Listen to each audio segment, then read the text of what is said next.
How's it going, everybody? Welcome back to my YouTube channel. Those of you who do not know, my name is Amy, and I'm an American girl that is hoping one day to be able to move to or around Europe. Believe it or not, they don't teach Americans a whole lot about the rest of the world, so that is my mission, is to learn as much as I possibly can. And yeah, so today we're going to be doing a video on the Netherlands and how the Netherlands help other countries with water problems. And it is by Geography Geek. So if you like the content, make sure you go check out their page. The link will be in the description. So if you want to check that out. And then, as always, if you like the video, click that like button. I really appreciate it. And let's get on with the video.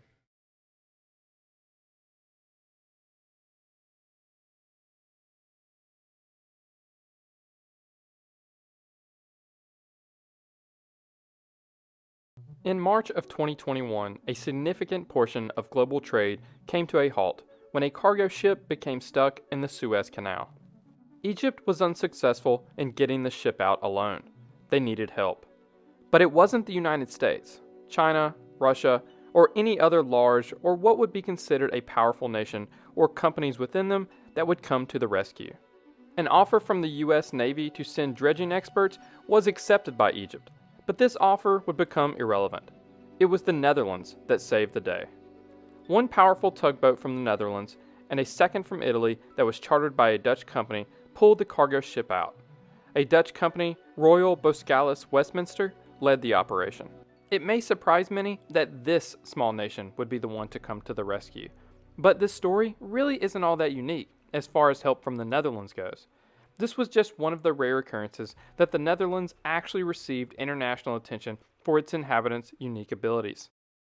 The Netherlands is, in both the past and present, a master in both water management and trade, though in some ways they are connected in the Netherlands. To oversimplify, this is due to the Netherlands' geography. It's one of, if not the most flood-prone country in the world, or at least it would be if it wasn't for all of the innovative water management techniques that the country has come up with in order to survive.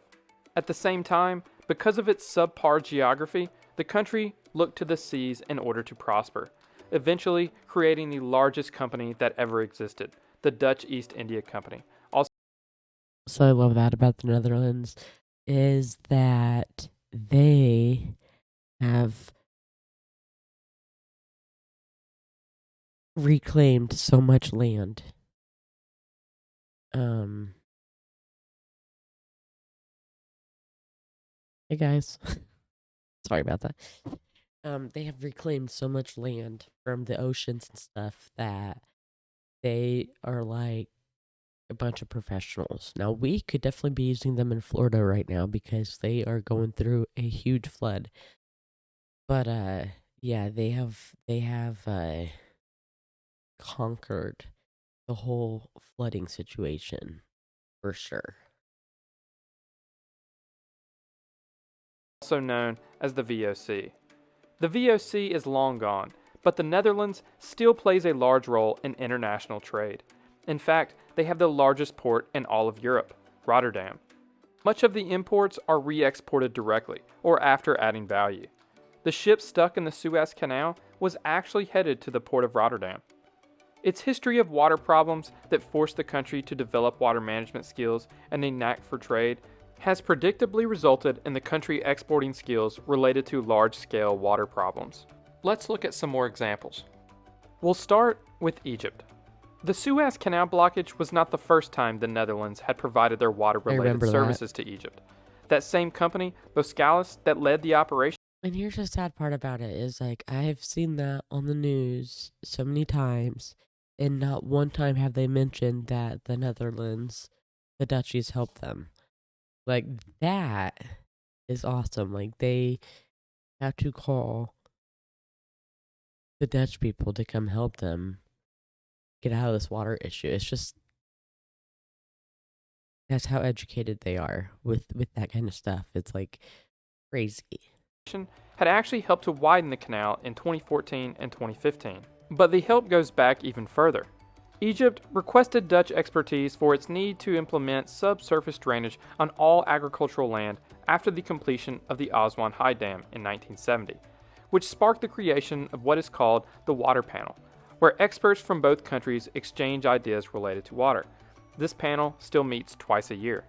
In recent years, the panel has been researching and discussing ways Egypt can expand their agriculture and aquaculture using brackish water from underground aquifers, which approximately 55% of Egypt's area has access to. The Netherlands lies extremely low in elevation. It's basically one giant river delta. And with sea levels rising, the Netherlands has and will continue to be faced with rising salinity levels, which gives them experience in dealing with the issue and the motive to continue research and developing innovative methods of combating the problem, which can be used in other countries such as Egypt. In 2014, a Dutch team developed a potato through traditional breeding methods that is tolerant to salt water. Their project beat more than 500 competitors from 90 countries to win an award sponsored by the U.S. Agency for International Development. For Egypt, better utilizing its brackish water for things such as farming salt-tolerant crops or shrimp farms may soon be a necessity. Egypt faces fresh water supply issues due to a quickly rising population which is stretching the limits of their main water source, the Nile River. Egypt also believes that a newly built dam in Ethiopia on the Blue Nile, one of the two major tributaries of the Nile, could decrease the amount of water available. Wow. And as of now, 84% of Egypt's fresh water is used for agriculture, so using the brackish water for agriculture will certainly ease some of that strain. Now let's look at some projects in my country, the United States. In August of 2005, a destructive Category 5 hurricane named Katrina hit the city of New Orleans and the surrounding areas. Though it weakened to a Category 3 by landfall, it still resulted in 1,800 fatalities and $125 billion in damage. The city of New Orleans has many geographic similarities as the country of the Netherlands. It's a coastal city that sits low in elevation and on a river delta. Much of the city is actually below sea level. The city did have methods to prevent catastrophic flooding in 2005, but they were ineffective. The Dutch offered their assistance, and on September 7th, the U.S. government announced that it would accept the Dutch government's offer to send water pumps to deliver clean drinking water, 5 water management experts, and F-16s with sophisticated infrared cameras to look for weaknesses in the city's levees. The Netherlands' help continued well after the disaster through the company Arcadis, a design and engineering firm with expertise in water management and flood protection. Arcadis has worked on numerous projects for the city of New Orleans, including what you see here. It's called the West Closure Complex, which is the largest drainage pump station in the nation. The facility has 11 specially designed pumps, each powered by a 5,400 horsepower diesel engine, each weighing 70 tons. The volume of water moved by one of these pumps could fill an Olympic-sized swimming pool in less than 5 seconds, providing a significant first line of defense against hurricane storm surges. Hurricane Katrina also sparked a series of public meetings, focus groups, and consulting sessions that have taken place between civic leaders, stakeholders, and flooding experts from the U.S. and Netherlands, named the Dutch Dialogues. They began in New Orleans and now take place in other U.S. cities with water challenges, such as Norfolk, Virginia, and Charleston, South Carolina. These meetings in New Orleans sparked a proposed redesign of the city by a U.S. company called Wagner and Ball, which had not worked with water management before Katrina, but now its founder, David Wagner, and his firm are known for it. When the Dutch came to New Orleans, Wagner said that many of the Dutch asked, "If this is a water city, where's the water?" New Orleans has historically tried to hide the water underground, versus a Dutch city where you can see the water all around. Why? Some believed that New Orleans was denying the fact that it was a delta city, and it must embrace the water as part of the solution. Purely attempting to hold the water back was clearly not working. Wagner's firm, along with others from the Dutch I'm not really quite sure why they would do that. That doesn't make any sense to me. Dialogues, formed a design team of more than 25 engineers, urban designers, landscape architects, city planners, and soil and hydrology experts from both the Netherlands and Louisiana. The team dedicated 2 years to developing what is called the Greater New Orleans Urban Water Plan, which is designed to be implemented over the course of 50 years. In 2015, it won the American Planning Association's National Planning Excellence Award for environmental planning. Now let's take a look at another U.S. city. This city used to belong to the Dutch. It was once called New Amsterdam, but today, New York City. Talks of improving New York's flood defenses were already underway, but in October of 2012, Hurricane Sandy hit the city of New York, resulting in $19 billion in damage and 43 deaths in the city. This hurricane ignited a sense of urgency. New York City needed better protection. 5 different options were proposed, one of which included a swinging gate barrier similar to one in the Netherlands that would have stretched from Sandy Hook to Breezy Point, but at the cost of $119 billion and the chance that it would quickly become obsolete due to rising sea levels. It was decided that other smaller and less costly projects were the best option for the city. This includes a $5 to $10 billion project in Lower Manhattan, which was partially designed once again by Arcadis. The firm's design includes extending Lower Manhattan's shoreline up to 500 feet, or 2 full city blocks, and elevating the shoreline to be 20 feet or more above sea level. It's fitting that the Dutch company's focus is in Lower Manhattan, which was where New Amsterdam, the seat of government of the Dutch colony of New Netherland, was actually located. But the Dutch don't just prevent floods. They create land in the water where there is none, or had once been taken by the sea. And these practices are spreading to other countries as well. One of these projects is currently taking place in Singapore. These pieces of reclaimed land are called polders. They are created by first building dikes around a wetland. Water is then pumped out of the center. Historically, this was done with windmills. Today, this is done with electric pumps. Reeds are then sown. Today, this is done by aircraft. This helps the soil form. After 3 years, reeds are burnt and the ash is used as fertilizers for the soil. After a period of up to 15 years, the polder is ready for growing crops, building houses, and constructing roads. These polders are continually maintained to keep from becoming waterlogged from ground and rainwater. Water is pumped into canals or drained off through side gates. Singapore has already been reclaiming land for years, but this method will reduce its reliance on sand. The polder is being implemented at the northwestern end of Pulau Tekong, the second largest of Singapore's outlying islands.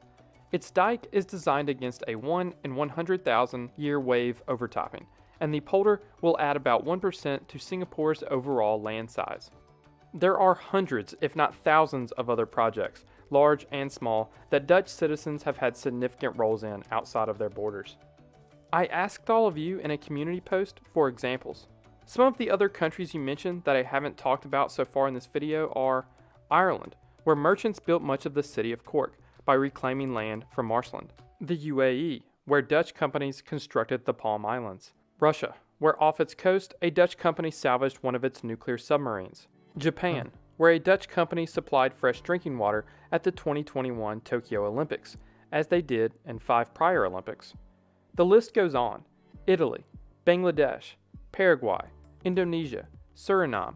I wouldn't be surprised if there hasn't been a Dutch water project conducted in every country in the world. When researching for this video, I found there was often a lot of involvement in water-related projects and graduates from 2 universities in the Netherlands. One being Delft University of Technology, which is consistently ranked among the top 20 engineering and technology universities in the world. In the fields of civil and structural engineering, architecture, and mechanical engineering, they are consistently ranked in the top 3 in the world. The other is Wageningen University and Research, which is often ranked as number 1 in the world in agriculture and forestry and environment and ecology.